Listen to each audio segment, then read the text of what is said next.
விருத்தாச்சலம் பகுதியில் கிறிஸ்துமஸ் திருவிழா. புத்தாடை அணிந்து கேக் வெட்டி கொண்டாட்டத்தில் ஈடுபட்ட கிறிஸ்தவர்கள். கடலூர் மாவட்டம் விருத்தாச்சலத்தில் மிகவும் புகழ்பெற்ற தூய ஃபாத்திமா அன்னை ஆலயம் அமைந்துள்ளது. இங்கு வருடந்தோறும் இயேசு கிறிஸ்து பிறப்பான கிறிஸ்துமஸ் திருவிழா, புனித வெள்ளி, ஈஸ்டர் சண்டே உள்ளிட்ட கிறிஸ்தவர்களின் விழாக்களை முன்னிட்டு சிறப்பு வழிபாடு நடைபெறுவது வழக்கம். அதன்படி விருத்தாச்சலம் ஃபாத்திமா அன்னை ஆலயத்தில் சிறப்பு திருப்பலி மற்றும் கிறிஸ்துமஸ் பிறப்பு பெருவிழா நடைபெற்றது. பங்குத்தந்தை பால் ராஜ்குமார் தலைமையில் சிறப்பு திருப்பலி ஆராதனை நடைபெற்று 12 மணியளவில் இயேசு பிறப்பு நிகழ்ச்சி நடைபெற்றது.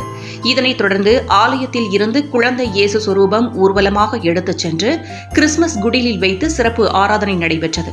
இவ்விழாவில் திரளான கிறிஸ்துவர்கள் புத்தாடை அணிந்து பங்கேற்று இறைவனை வழிபட்டு ஒருவருக்கொருவர் கிறிஸ்துமஸ் வாழ்த்துக்களை பரிமாறிக்கொண்டனர். அருட்சகோதரிகள், பங்கு பேரவை, பக்த சபை இயக்கங்களை சேர்ந்தவர்கள் மற்றும் ஏராளமான கிறிஸ்துவர்கள் இதில் கலந்து கொண்டு வழிபட்டனர். தொடர்ந்து ஏழை எளியோருக்கு உணவு, உடை வழங்கப்பட்டது. கிறிஸ்துமஸ் விழாவை முன்னிட்டு ஆலயம் முழுவதும் மின் விளக்குகளால் அலங்கரிக்கப்பட்டிருந்தன. இதேபோல விருத்தாச்சலம் நகரம் மற்றும் சுற்றுப்புற பகுதிகளில் உள்ள கிறிஸ்துவ ஆலயங்களில் கிறிஸ்துமஸ் விழா சிறப்பாக நடந்தது. அப்போது கிறிஸ்துவர்கள் புத்தாடை அணிந்து ஒருவருக்கொருவர் இனிப்புகளை வழங்கி வாழ்த்துக்களை பரிமாறிக்கொண்டனர். இதேபோல கிறிஸ்துவர்கள் தங்கள் வீடுகளில் குடில் அமைத்து புத்தாடை அணிந்து கேக் வெட்டி கிறிஸ்துமஸ் விழாவை கொண்டாடினார்கள்.